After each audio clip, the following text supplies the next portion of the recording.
Good evening, everyone. Good evening.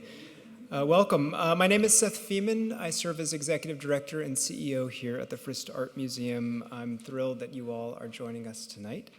As is our custom at the Frist, I'll begin with a land acknowledgement. The Frist Art Museum sits on land the Cherokee and Shawnee Native peoples, elders, and their ancestors call their homeland. We acknowledge and pay respect to them and offer deep gratitude and respect to the land and water that support us. Tonight we are celebrating the opening of Raqib Shaw, Ballads of East and West. The exhibition is organized by the Frist and the Isabella Stewart Gardner Museum, and it is an exhibition of luminous, dreamlike paintings that merge fable, history, and autobiography and blend Eastern and Western influences. I hope you all had a chance before to check out the exhibition, and if not, I hope you will spend some time enjoying the works after. The exhibition is now on view in our Gordon Contemporary Artist Project Gallery through December 31st. We're thrilled to have Raqib here with us to present tonight's lecture, and before I introduce him, I would like to thank our special guests and supporters. Ballads of East and West is making its debut here in Nashville. Before embarking on a tour with stops at the Isabella Stewart Gardner Museum in Boston, the Museum of Fine Arts, Houston, and the Huntington Library, Art Museum, and Botanical Gardens in San Marino, California. I'd like to recognize a number of individuals for their support for this exhibition and tour. Pierana Cavalchini, the Tom and Lisa Blumenthal Curator of Contemporary Art at the Isabella Stewart Gardner Museum. Peggy Fogelman, who's the Director of the Isabella Stewart Gardner Museum. Katie O'Hara, hi again, who is here from the Museum of Fine Arts, Houston. Irene Bradbury, Director at the White Cube Gallery, London. Christina Nielsen, Director, and here in spirit, not here in body, is Christina Nielsen, the Director of the Huntington Museum. Gary Tintereau, the Director of the Museum of Fine Arts, Houston. Zara Jumaboy, the guest curator of the exhibition, who is also a lecturer in art history at the University of Bristol in the UK. I also would love to acknowledge that Sam Longworth is not here with us tonight. He works with Raqib as a studio manager and is the sweetest, kindest, most generous human being, and sorry that he's not here tonight. As well as Allison DeLima Green, another curator at the Museum of Fine Arts, Houston. The Frist Art Museum greatly acknowledges our supporters for this exhibition. The lead sponsor is Blevins Inc. It is supported in part by the Gordon Cap Gallery Fund, with additional support from the Friends of Contemporary Art. Thank you all for being here tonight. As always, we are grateful for the continuing operating support from the Frist Foundation, Metro Arts, Tennessee Arts Commission, and the National Endowment for the Arts. It's now my pleasure to introduce Raqib, and I've got this printed thing about him, which I'm happy to read, but there's so much more beyond it. I was looking at these notes before, and I don't want to take up too much time, but I will do the reading job that I'm supposed to do, and then I will say just a few more things.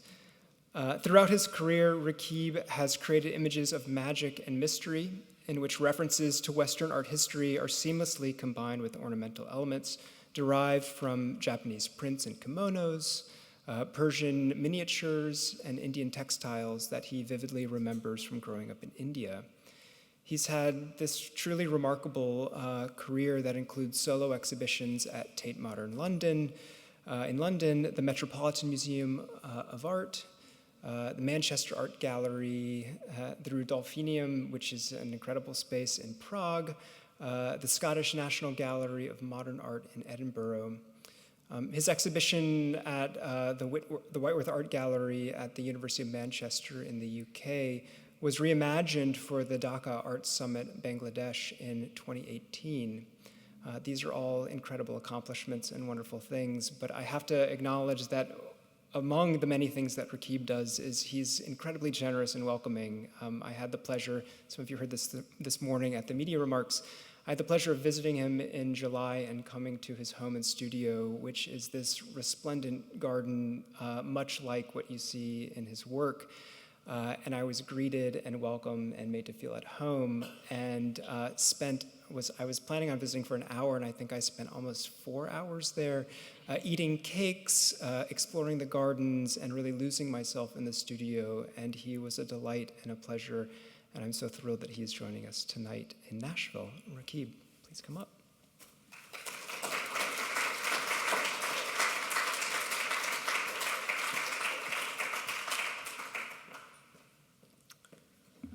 Oh, well. Firstly, thank you, everybody, for coming here. I haven't done this in the last 20-something years since college days, so please do forgive my clumsiness, because I am inherently clumsy. So first, of course, thanks to absolutely everybody. I won't go into names because they'll be here all evening, but thanks to absolutely everyone who's been so incredible, not only making this exhibition possible, but also the continued support that I've had over the years has been absolutely fabulous. And I hope that you like the exhibition. And when Mark suggested that I should do a teeny bit of a talk, I thought that it's a very good idea that I might take this opportunity to explain the work and where I come from so that it all makes a teeny bit more sense. Does this light have to be there? Oh, well, never mind. And of course, for those of you who do not see the Venice presentation, at the end of my talk, there'll be about a 15-minute film that was made for the Venice exhibition, which I still have not seen, so I shall disappear into the room and then come back when we are done, and then we can do the Q&A or whatever it's supposed to be. Okay, should we start? Oh, yes. So, of course, going back, I mean, because I really feel that when I look at these paintings, that it's not me. I'm not the one who's the author of the paintings. It's more like I'm used by the paintings to exist in the true, as one might say, the Proustian sense of the word, that some people write a book about their lives, and sometimes they write books, and the books become the manual of their lives. So the lives are dictated by the books. And to illustrate that example with the reality is that if I decide to do something else with my life, if I decide to take up a hobby or even travel, something weird happens and I end up in the studio in front of these damn pieces of wood. So anyway, so of course I grew up in Kashmir. I was born in Calcutta, which was an accident according to my mother. But because, you know, they believe that the soul of a place gets into a person. So I was born in Calcutta, and in Kashmir, as I was growing up, they always used to treat me as someone who did not belong there. But anyway, and of course, that's the famous Dal Lake, and the whole city is around the lake. So my earliest memories, one of my favorite ones was that my grandfather, who used to have a shop next to the Dal Lake, would every afternoon for many, many years let me take my own shikara, those little boats that you see, and go around the Dal Lake. And there are those wonderful floating gardens. And over seasons, you can really see how the whole lake changes. And so it's I can still smell the water and the water lilies and the lotuses in bloom. They're really massive. So that was sort of my early years, and Kashmir was an incredibly tranquil place. It was a beautiful, beautiful city, and also what was amazing is that we used to deal with a lot of foreigners, so there were always Western people who would come there, and it was quite liberal. I mean, I remember in summer, you would have quite a lot of people sort of naked on top of those houseboats, and you know, which you wouldn't really think of now, but back then it really did happen. And the air was always fragrant with, well, if you want to call it fragrance, with that whiff of very, very strong hash, which you know, I'm told that still is as strong as it was then. So it was quite a liberal place, and anyway. And of course, I had the great fortune of going trekking when I was growing up as well. It was the Karakoram mountain ranges are I think that they're better, they're more beautiful than when the Himalayas really go crazy, because then you turn into, they turn into ice deserts. And it was very beautiful. You would have the cherry blossoms, you'd have the lotus blooms, and then you have the tulips. So it was quite an incredible place. And also, I did suffer from what condition that they used to call exercise-induced asthma. So I never really had much opportunity to engage with lesser mortals, like kids my age who would run after these little things called balls and do all those ridiculous things. So I would sit under trees, and my mother had a beautiful garden, and everyone has a beautiful garden there. And remember reading books, and mostly they would be, rather dreary, looking back, literature. And I would love Charlotte Bronte was my favorite, Wuthering Heights. Oh, well. But I never, it took me years and years and years to realize that I was not Heathcliff. I was more like a perverse version of Charlotte. Anyway, so, and of course, there's the famous Mughal gardens, and that was absolutely fabulous because I think Kashmir is the only place where the Mughal Empire, they decided that instead of making gardens, you could use the terrain of the hills and the mountains as different levels of the garden, all fed by ice water, melt water, and they do work perfectly to this day.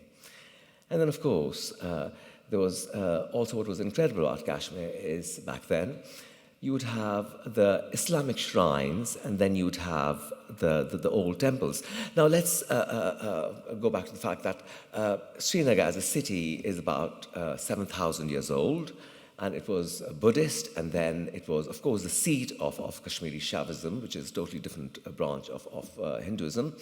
And, for example, here you can see the Sufi shrines. Now, the thing about the Sufis is that we're talking about the time when Afghanistan was a great center of learning, believe it or not, and the great thinkers, the ones that would, be, whose thinking would be sort of outside the box, they would seek refuge in Kashmir because it was a valley that was cornered off most of the year by ice and snow, only accessible in summer months. And because of the dip of the valley, you would have the most incredible sort of a greenhouse with fruits, vegetables, and so on and so forth.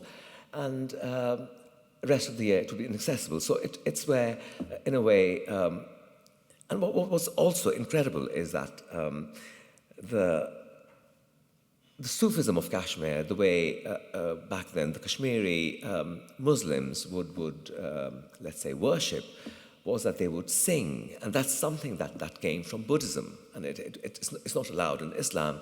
So, and of course, I had the great fortune of all my private tutors, they were Hindu scholars, because it was a very distinct kind of a society. All the merchants were Muslim, all the people who would make the dirty money were Muslim, and those who would really be the educators, the teachers, would be Kashmiri Pandits, and that's where the word Pandit comes from. So there would be the learned people with their ice baths, of course.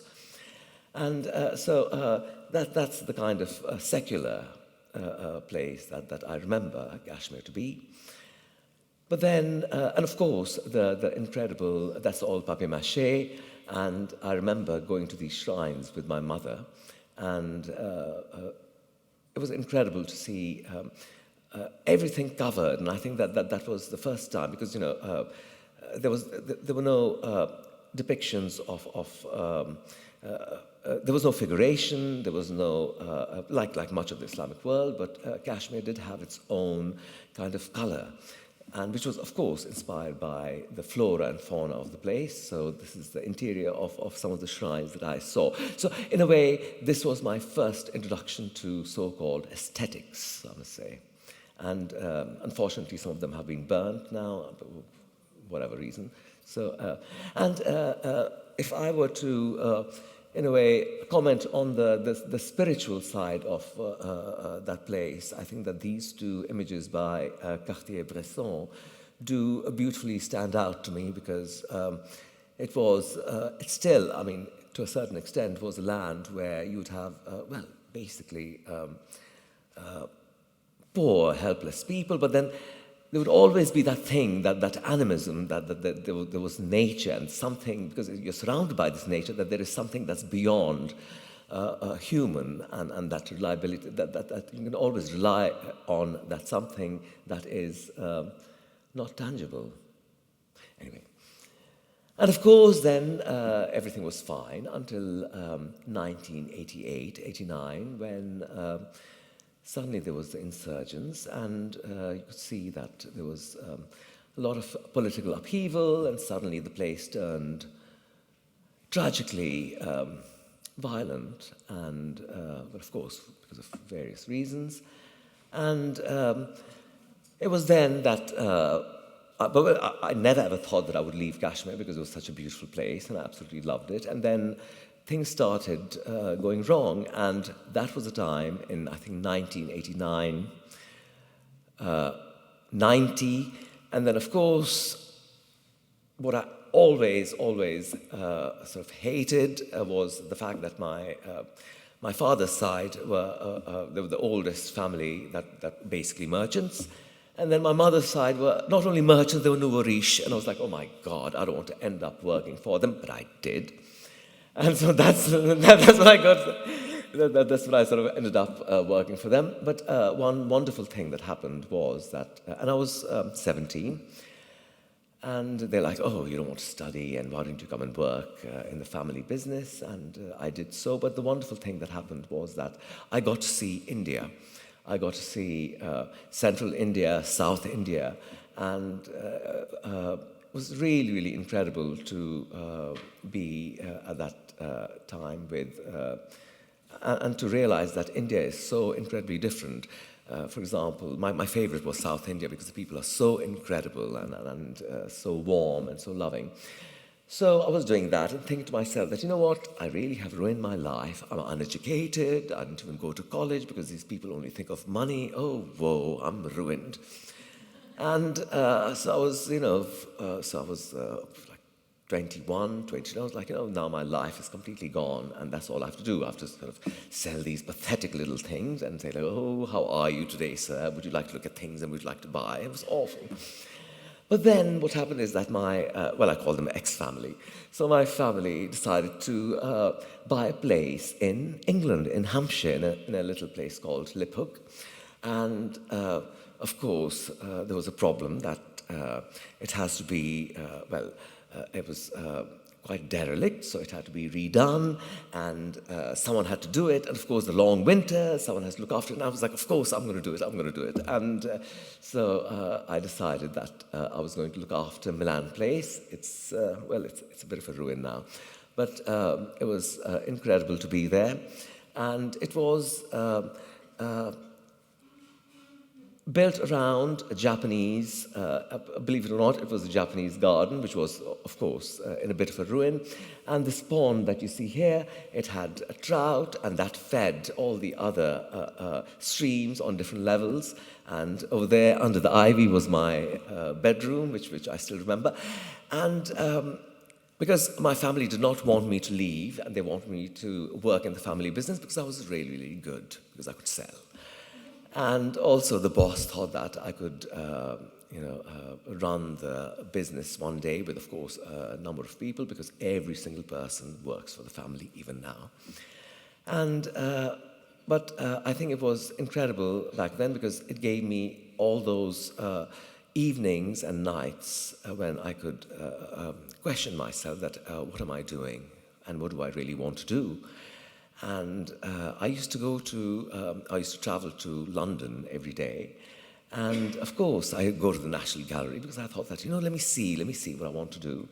And of course, I saw very, very clearly, I remember, I saw Holbein's Ambassadors. Now, it sort of always has stayed with me that what power do paintings have and what can they do? And I did not know who Holbein was. I had no idea what the National Gallery was. But there was a tour, And there was this lady talking about this particular painting, and she was saying that, oh, it's a painting of the very well-to-do merchants of that time. And so you have two people who are extremely fabulous in terms of, they look at their clothes and all the instruments around them, and the anamorphic skull, which I really thought was brilliant. And I was like, you know what? I think instead of being the merchant, I want to be the guy who paints the merchant. I want to be the person who documents the merchant. And also realizing the power of painting, that at that particular moment, I could see that it's 1533, and you could almost understand the time and the place and the technology and the concerns. So it was incredible that a still image could convey so much. So I started to plot. So I was like, I want to be the person who paints. Not that I would ever, even dream of being as good as Holbein, but I thought that, I could be the I could be the painter who makes such paintings and who could document such, incredible vision that, you have everything and you can do whatever, but you know what? You're going to die. And that is going to be the final leveler, that's going to level everything. And of course, it took me a very long time to negotiate my release. Oh, it was extremely excruciatingly painful. And, because it's very much like Bollywood. If the family doesn't want you to do something, oh my God, they're going to do everything that they can for you not to be able to do that. Or emotional blackmail is nothing. And so what I did is, while I was still working, I didn't tell anyone. So I was working on my portfolio. And portfolio for St. Martin's, of course, because it was in the area. It was like a few minutes away from the National Gallery, and one day I was walking in the evening, and I thought, oh, look, that's an art college, and it's like, Central St. Martin's. I had no idea what that meant, but it's like an art college. And so I noted down the dates and the entrance, and I didn't tell anyone. And I worked on my so-called portfolio because I did not have a foundation, and it was a place for BA, and I was like, oh God, let me just give it a try. And I remember and of course I did not tell my family exactly what I was doing, so it was, it's a long story. I had dealings with the client. I made sure that the client did not pay, so they could not ask me to go back to Kashmir. It was rather devious, but I'm glad I did what I did. And so I remember the entrance, which was at Southampton Row, and there were all these students with, future students, the applicants with their grandparents and their parents carrying these huge big canvases, and I had a little portfolio under my arm, and I was like, oh, you know what, I'm not going to get in. That's it. But then, of course, back then, painting was not the thing that you would do. Painting was not in fashion. It was installation, video, and also I did not even realize that St. Martin's was not the college that you would go to if you were a painter or if you wanted to be a painter, because it was more, Slade was more of a painting college, and so was Chelsea, which was medium-based, but not St. Martin's. And, I think that I got really lucky. When I was being interviewed, I realized that one of the, I overheard what people were saying, and it was like, oh, in that room, that person is, the course director is against painting and blah, blah, blah.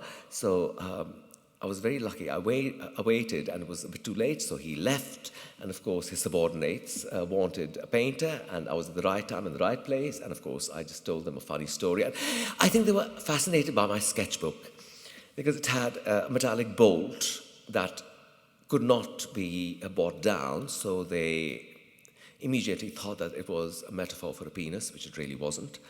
And I didn't argue that it wasn't. So an erection got me in. A metaphoric erection got me in. So, and then, of course, it was St. Martin's. And I remember that the first seminar that I had was called From Smashed Crockery to Elephant Dung. And there was this great, mind you, in St. Martin's, there was about 10 or 15 people who actually chose painting as their core subject, which, we were treated like mentally ill or perhaps, inferior beings, and we were huddled together. And the first seminar was about material, and I thought to myself that, it's what they're saying in a way makes sense, that what next? Because painting is dead. Everything that we have done in painting is completely over. So what do you do with painting? And I thought to myself that I really need to find a material that I can work with. And, oil painting, oil was, and of course I didn't want to go down the Titian and the Raphael and the Michelangelo, of course, please. And so I set out looking for a material that I could paint in, and of course I didn't have any money. Mind you, after making enormous amounts of money for my ex-family, I came to England with $870 in my suitcase as a foreign student, and they paid my first year fees. That's it. So anyway, then of course, then I went to the local hardware shop and I found these wonderful things, directly paint to rust, the hammerite metallic paint.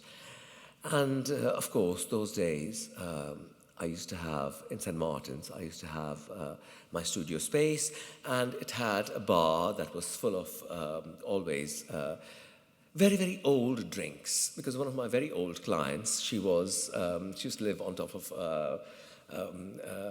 this incredible place in South Audley Street, and she helped me get out of my situation. And she was 92, so her fridge was, her cellar or whatever was full of these incredibly old drinks.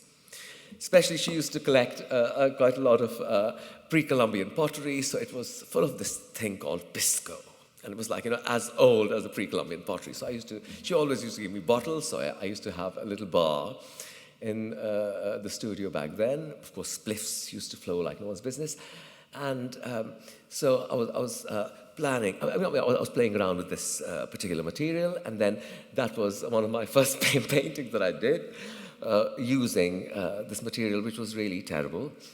And, it did have that sheen, because let's not forget, those days, enamel paint, Ian Davenport and Gary Hume used enamel paint, and it was rather flat.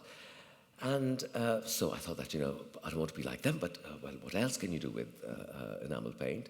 And so this was one of the very early works. And by the way, it was all stenciled. And then, to contain the pigment, I came across glass outliner, the Pebeo glass outliner that is used to repair stained glass.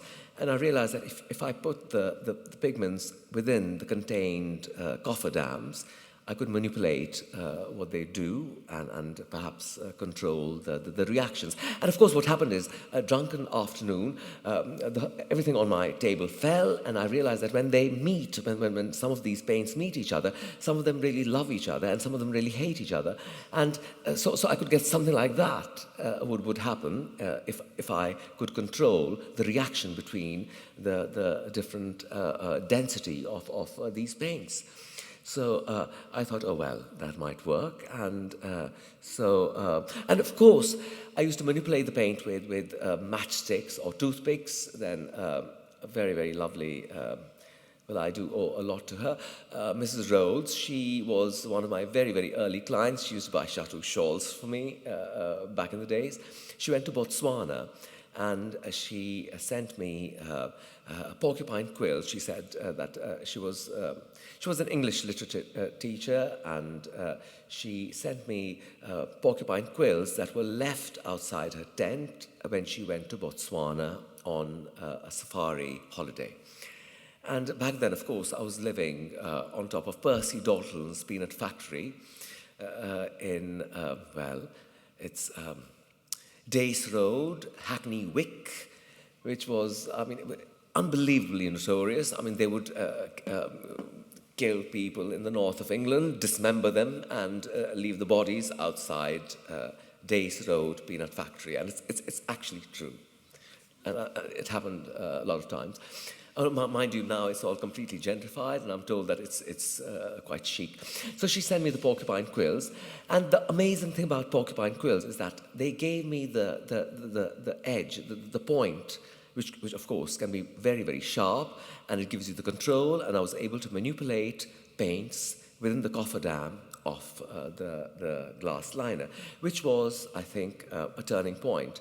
So now I had sorted out my material, and because I always say to myself that, you know what, I discovered it, and no one else does it the way I do, because that was quite important at that particular moment.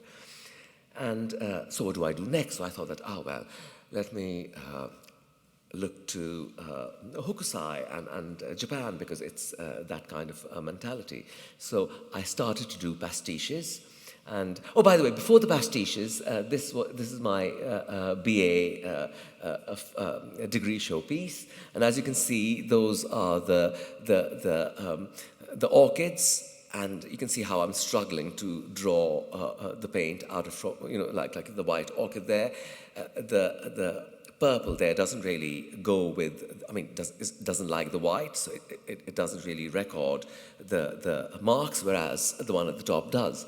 And this was my BA degree showpiece, and it's based on, of course, Rimbaud's Une saison en enfer, of course, and so it went down rather well. But again, there was a lady who told me, oh, your paintings are like Tiffany windows, and I was like, oh, well, because let's not forget, again, at that particular moment, painting is dead, and everything that you do with painting is supposed to be inferior. And then, after spending quite a lot of time trying to get the technique right, since the National Gallery was just down the road, and I decided to do that's I would say the first proper painting. And I remember carrying my washing because I used to take my washing to the laundrette once a month. And it would really turn out to be this big, huge thing that I had to carry. And I remember that my brother who was still in the business, who still is, I called him and I said, back in the days when your mobile phone was as big as a brick, I told him, you know what, I think that I found my own language in painting, which means I shall not be bothering you or depending on you anymore, and occasionally the money that you send me, I will not need it. And he replied, oh yes, pigs will fly. So that was my sort of pastiche. As you can see, the yellow flower and the green. Well, it's getting there, but it really isn't. And so then came because I felt, since it's linear and there is that kind of a line that is filled in, it sort of goes rather well with the mentality of printmaking, and these were the very, very early ones, 2001, well. And then that again was another piece for my BA degree show.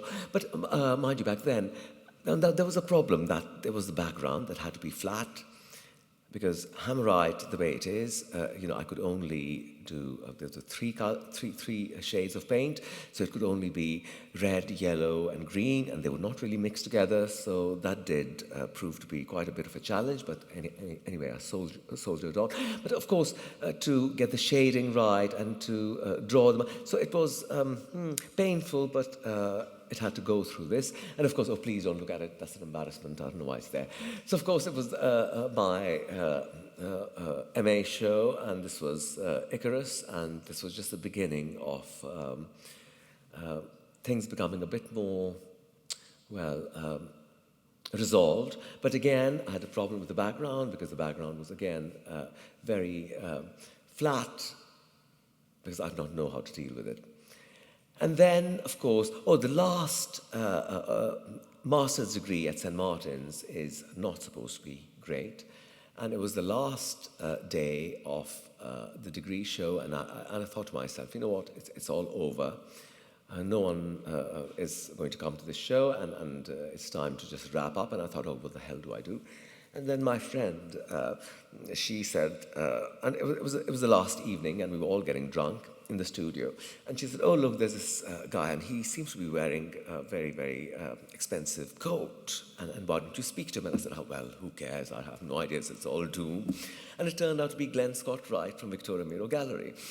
And I remember those days, it was quite a dream for artists to be with Victoria, because she was a sort of a painter's gallery with Peter Doig and Chris Ofili. And of course, he was there, and he said, oh, it's nice, and blah, blah. And he said, oh, I would like to bring the person that I work with to see your show tomorrow. And I was like, well, tomorrow the show is closed, and the college is not going to let anyone in. And then he didn't have his card, so he wrote on my postcard, and it was Glenn Scott Wright. I was like, no, it can't be. So the next day, I begged the college to let the college be open for them to come, and he did come with Victoria, and they said, oh, well, we like to examine our artists, and since you're straight out of college, we need to see if you're able to work outside the college context for at least a year before we sign you up.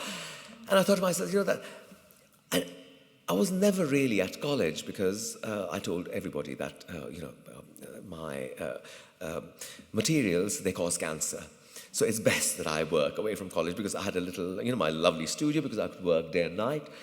But anyway, so again, it was my dear friend from Texas, Mrs. Rhodes, who gave me $11,000 that I could work for a year. And anyway, so the first painting that went to Art Basel was this one. And, oh well. Then, that's me in the studio. Oh, but by the way, there was no heating, no lighting, and the shower was in a baby's paddling pool. But it was rather lovely. And, oh well, so this was when I started, making paintings for so-called gallery. Now, I don't know if it was a good thing or a bad thing, but this painting, the Earthly Delight series, was the first proper painting that I made. And it was quite big. And after this painting, Jeffrey Deitch offered me a show, and I did another version of the painting, which was the Earthly Delights number 10. And it was, before I knew, MoMA had it in their collection, and then something happened, and the earlier painting came up for auction, and it sold for a lot of money. But it wouldn't have sold for a lot of money, but then those days the conversion between pound and dollar was double.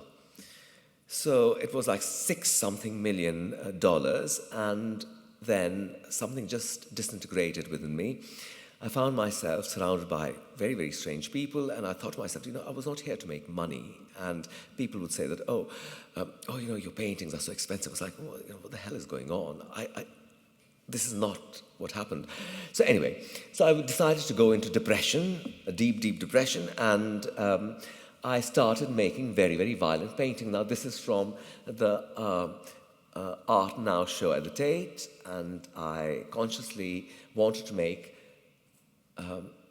violent and very, very ugly paintings. Now, this one was, again, this was at the show at the Met, and this is the blind butterfly catcher. That's how I felt. And so I put babies in graters, I put babies on hooks. I did everything I could so that these paintings would not be sold. And there's a lovely story that there were these the British Council bought these 3 works on paper, and they had these butterflies, but they were penises, fully erect. And it was like 5 years later, they said, we removed these paintings because they were phalluses. I was like, they've been so since the very beginning. It's just that you saw them now. So I did everything possible. And this lasted for almost a decade, and I would make sure that I would be drunk at every single place. So I really wanted to kind of get rid of that, that kind of money artist. But anyway, and of course the Holbein's Dances of Death, because I was like, it's really terrible. By the way, this was at the Met, and I didn't go to the opening because I just couldn't deal with it. And it was Gary Tinterow who sort of got the originals with the painting, which I think was incredible. I didn't think of it that time. And of course, Sweet Adam and the maquette that you see here was my way of expressing myself, that this is what happens when the so-called incredible fabulousness of the art world bounces upon you, excuse my language, fucks you, and this is what happens. And that's how I felt at that particular moment in time. And of course, this is the life-size version of the maquette that you see here. And it's really lovely to see the maquette here because it was abandoned in the studio, and I had to clear up the dust and get rid of all I mean, it's amazing that today I saw that the saliva is still intact, and that's resin. I was expecting it to not be there. And there's, of course, the bits, the contact points, and that's exactly how I felt, because I thought that,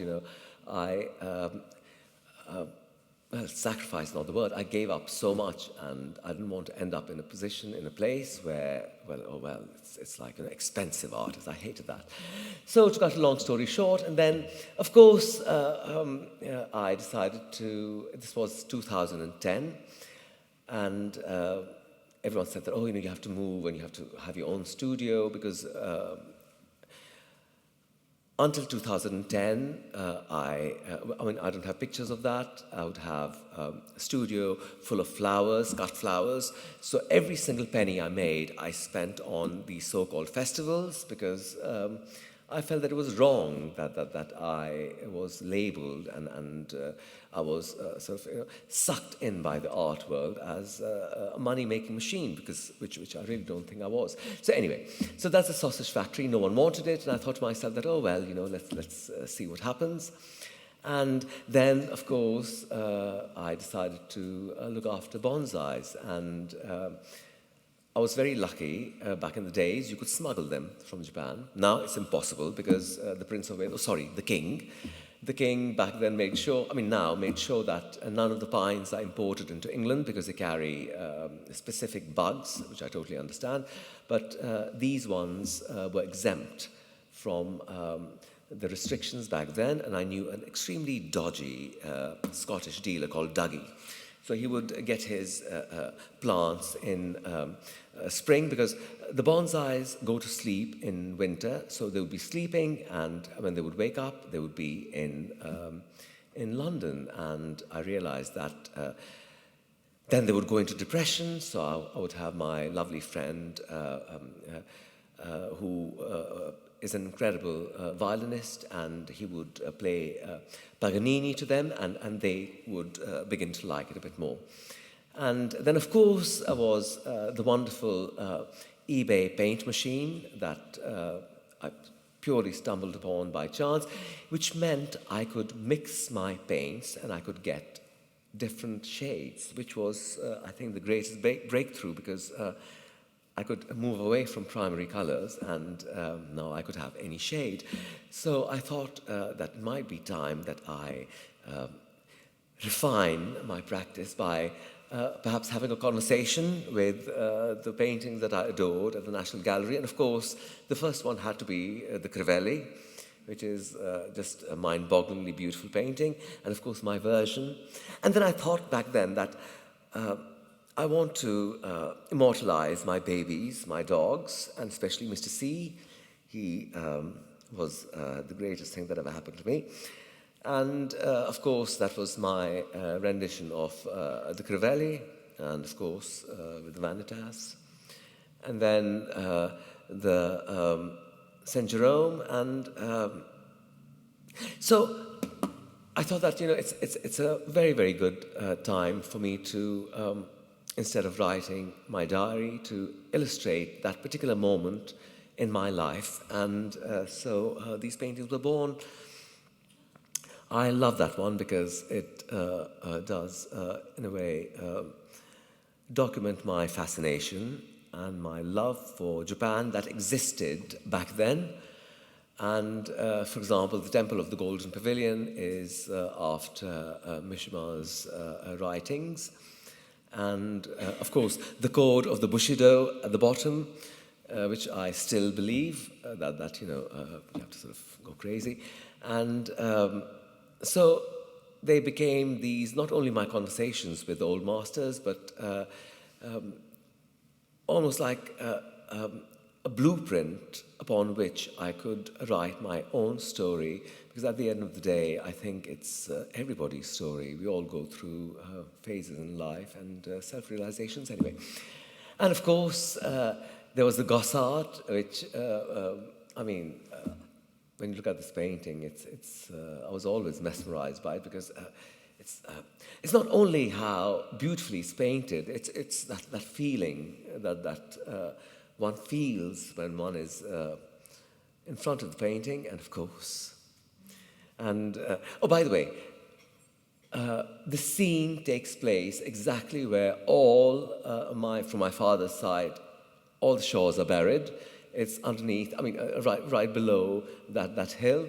So I thought that would be a very good place to a setting for this particular scene. And of course, I was it's quite literal, but then I was the Mary, and of course, my darling Mr. C was always the Christ, the baby Christ.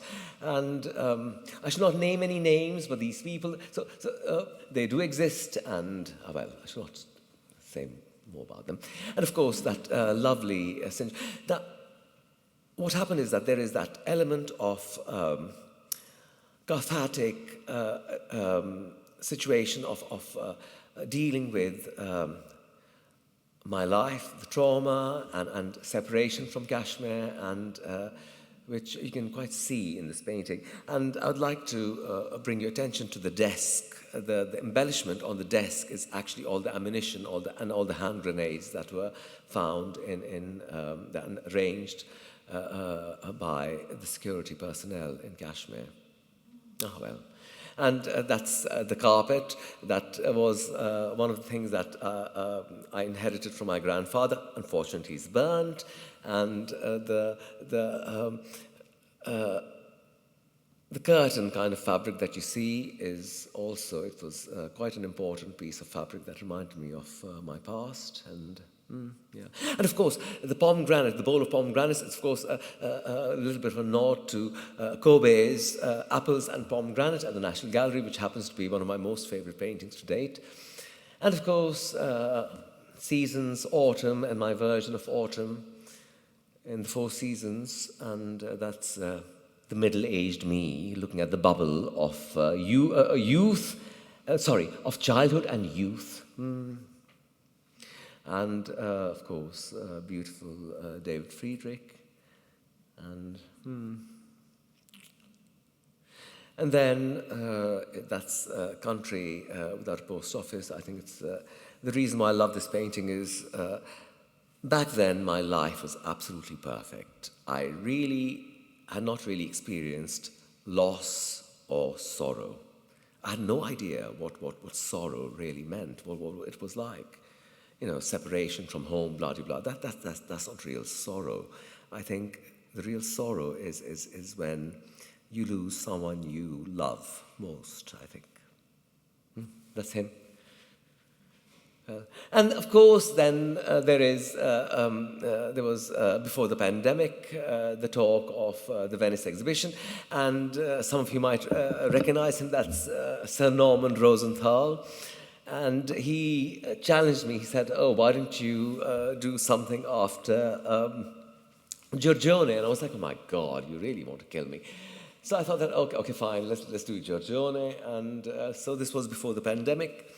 And of course, there was the photo shoot for the Giorgione, and that is my version of the Tempesta, which I think is, the original painting is an incredible painting. And I think that this particular work does absolutely record everything that I was until then. And anyway, I shall not go into it. And then, of course, the pandemic was incredible, because what happened is that when they said that there was going to be a lockdown, it reminded me of the curfew days in Kashmir when the whole place would be locked down for ages and ages. And I did warn all my friends and studio assistants that you have to be very careful when when something like that happens, because you have to be extremely aware of your mental health, because there is that kind of helplessness that happens when you are confined in a space. And luckily, I had been through that in Kashmir, so I set out, and this was the sausage factory, and I set out to make a rock garden, which I thought that would be a great idea because I can put that in my paintings. So that is the before and after. No one helped me with a single rock. I broke my back and I had an operation, but it's fine. And that's what it looks like now. So it was fun.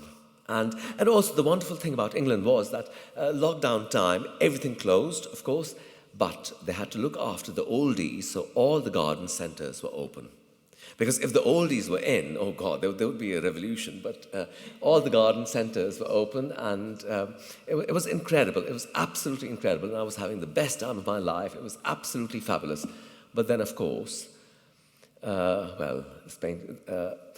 my dog died. I mean, one by one, and then my cousin died, who was the only person in my so-called family who I was really close to. And then is that thing of you wake up one day and you realize that there is absolutely no one. Well, and then, of course, Dame Judi Dench came to the rescue, because in one of her interviews, she says that, there are two ways of dealing with sorrow. One is to go deeper into that endless bit of self-pity and just wallow in it, or the other is to use sorrow as petrol for creativity, which I think is what I did. And that was the first of the Venice paintings, the Agony in the Garden after Tintoretto. And, oh, by the way, the rock garden looks exactly like that in summer when it's at its best. And of course, I had to make a few adjustments with the London skyline, but it really felt like that. And of course, then also what happened was, before this was the studio. There's the interiors of the studio and the cut flowers. And, it caught fire. And how it caught fire is another story. I won't go into that, but it was rather hilarious.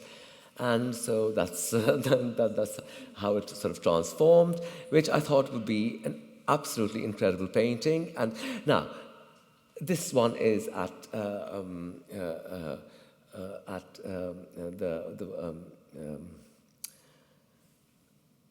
wonderful place in Venice.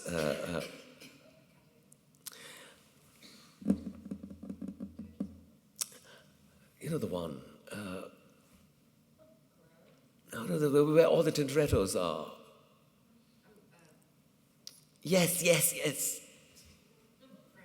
This, you know the one. No, I hate my brain. The one, I mean.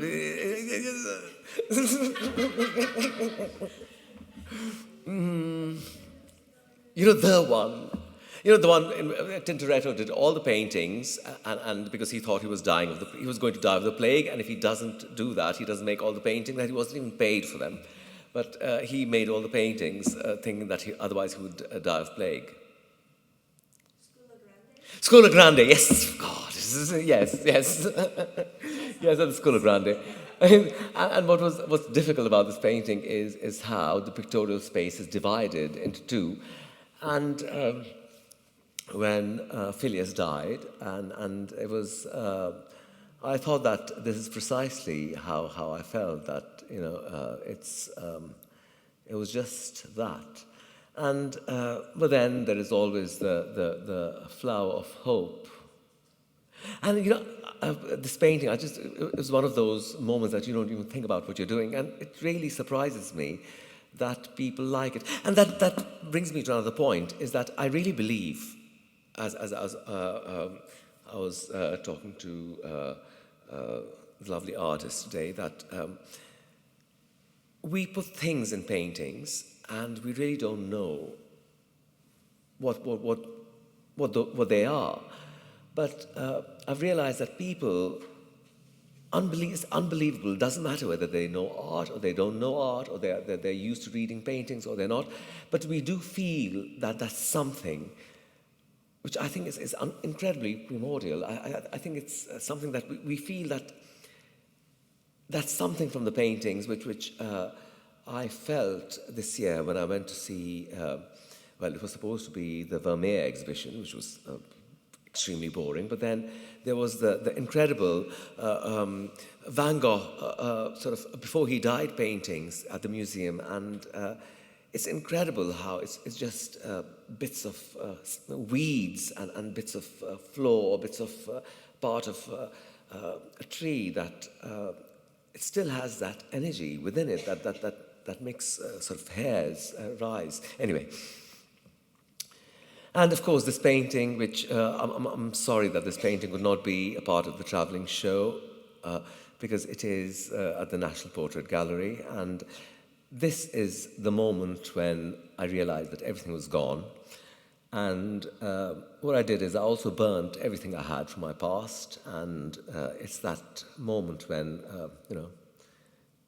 everything just disappears. It was almost like this invisible force came from outside and just shattered everything. And then, of course, as a final goodbye to my beloved boy, I thought to myself, I've painted him as Zurbaran, like Zurbaran's lamb, so he's been Jesus many, many times. So I thought, what do I do to him that I make him sort of a few steps higher than Jesus? I thought, oh, well, of course, Jesus, his mother.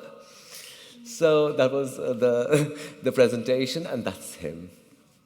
And so I thought that was a homage, good enough for him.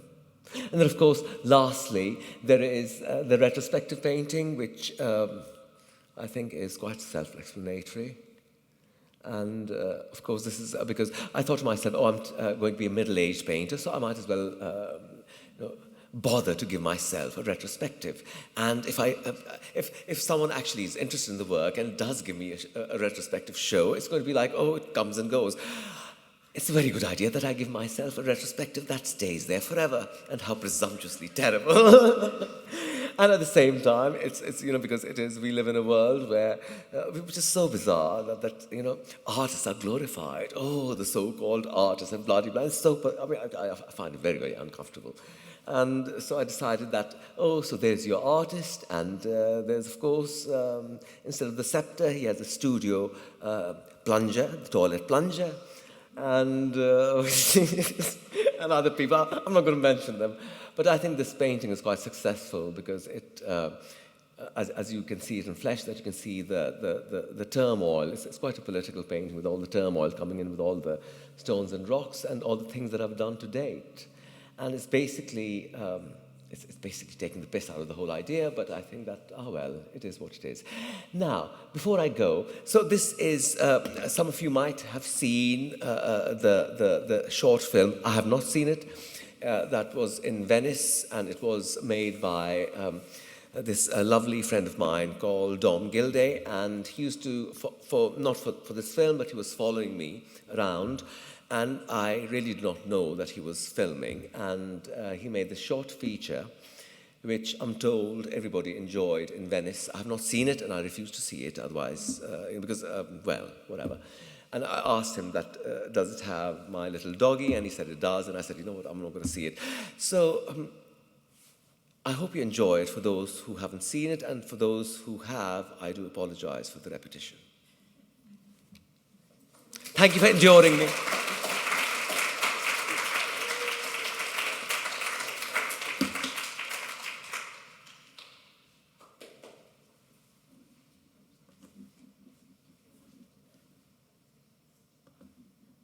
I should leave it alone.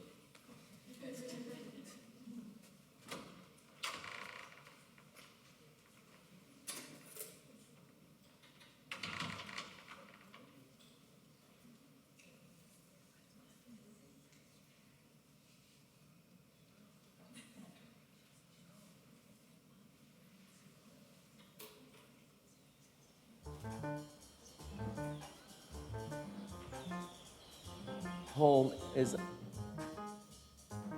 a memory of a place and a time that existed back then, and it doesn't really exist anymore.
So since 1998, I decided that I was going to dedicate my life to art, and so domestic situations, unfortunately or fortunately, had to take a back seat. Kashmir, historically, it was a very inclusive place, and I went to a Christian school run by the Brothers of St. Gabriel. I was also taught at home by Hindu scholars, and my family was Muslim, so there was that wonderful amalgamation. I think it was in 1989 that the Hindu pundits were asked to leave, and there was this incredible exodus. And then you see how incredibly wonderful places can change all of a sudden, and from paradise, a place can become absolute hell overnight.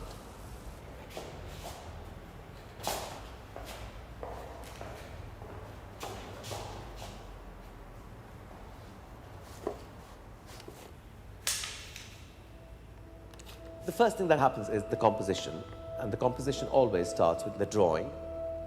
It's very much like going into a trance.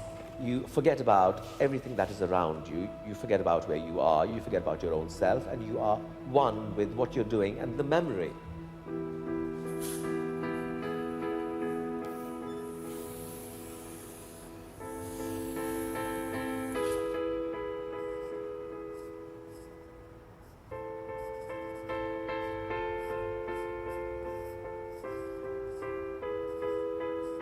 I remember that my mother used to go to the Sufi shrines, and I was accompanying her one morning, and I do remember there was one of the militants, as you would call them, and the army was after him, and he was hiding in the inner sanctum of the shrine, and there was all this gunshot sounds, and as I was going inside, of course, you're barefoot, and I felt warm blood under my feet.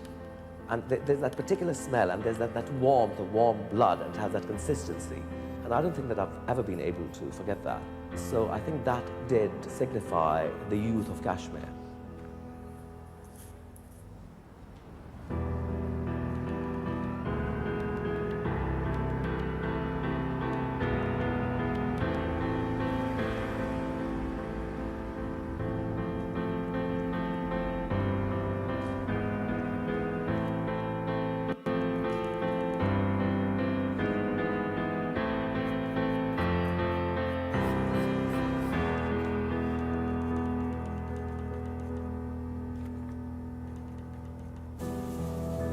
The last time that I left Kashmir, I was with my mother, and there were checkpoints all the way to the airport, and they did not allow anyone but the passengers to carry on after a certain point. And of course, my mother was asked to get out of the car.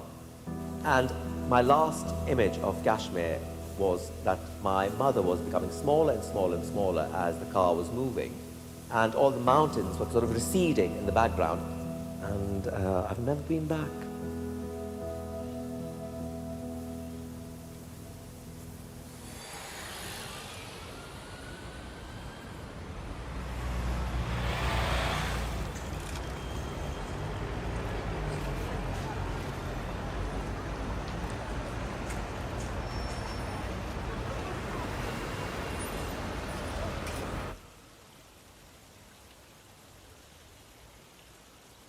I've always lived in the studios, and I think that, yes, they're studios, they're working places, and isolation is very, very important because it gives you time to think. But, of course, I'm never truly alone because I always have my darling Mr. C with me, and he's absolutely everything, and better than humans, by far. I think I seriously started painting him with the self-portrait series because it was the first time that I was addressing myself, not in the guise of a monkey or a baboon or whatever.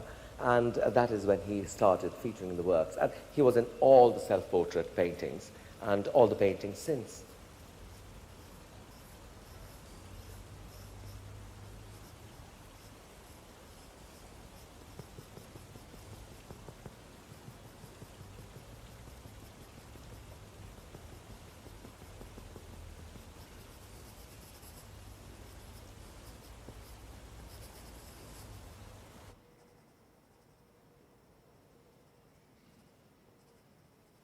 Home exists as a concept in my mind, and in reality, it's nowhere. But Mr. C, for me, he is home. To see him there at the door waiting for me, and he's the closest I've ever been to anyone in my whole life. You know, I always joke that it is on his tiny little shoulders, on these wonky legs, that he carries the weight of my psychological being.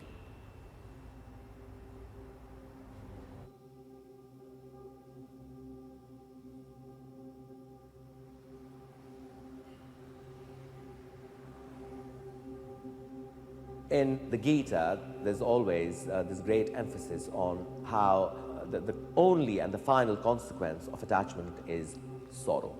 Attachment equals sorrow. So it's a very good idea not to be attached to things in one's life, because it's always sorrow. Because, you know, if you're attached to your house, if you're attached to something and then something happens and then you're miserable. So it's a very, very good idea not to be attached to anything.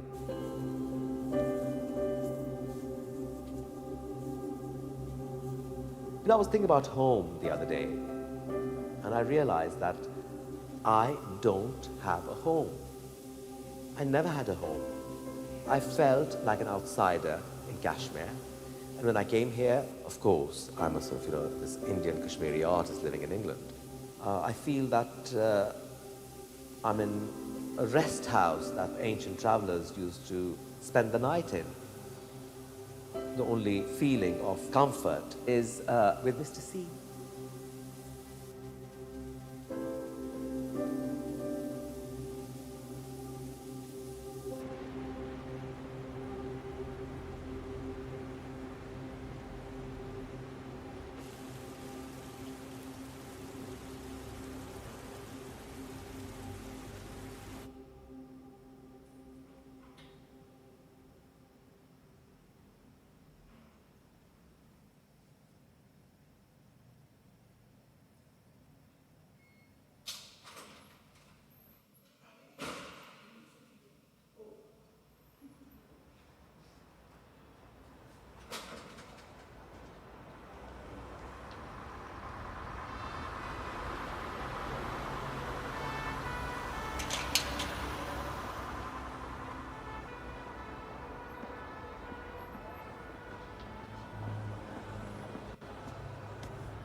My first seminar when I joined St. Martin's was called From Smashed Crockery to Elephant Dung.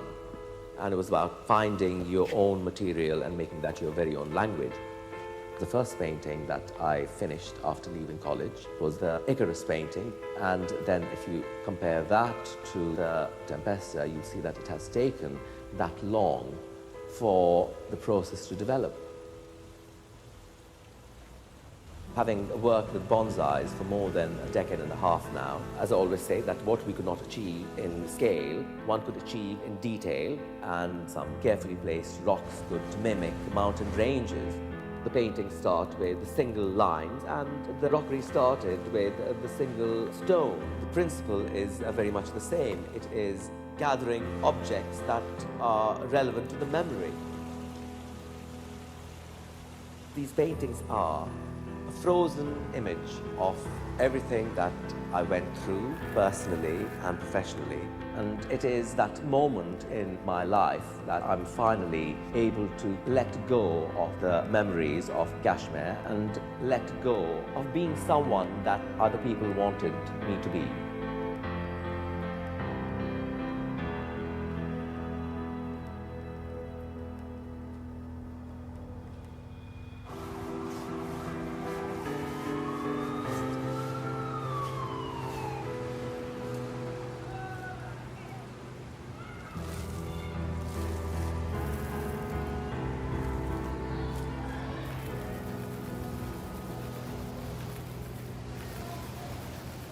When I look at the work now, I see a life dedicated to a single focus.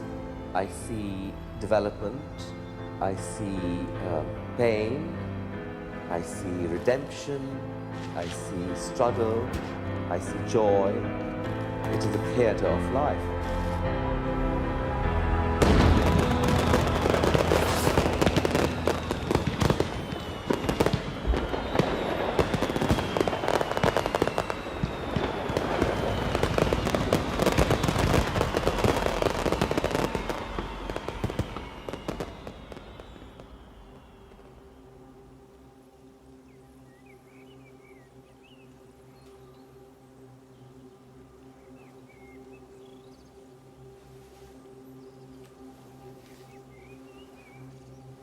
Home is a memory of a place and a time that existed back then, and it doesn't really exist anymore.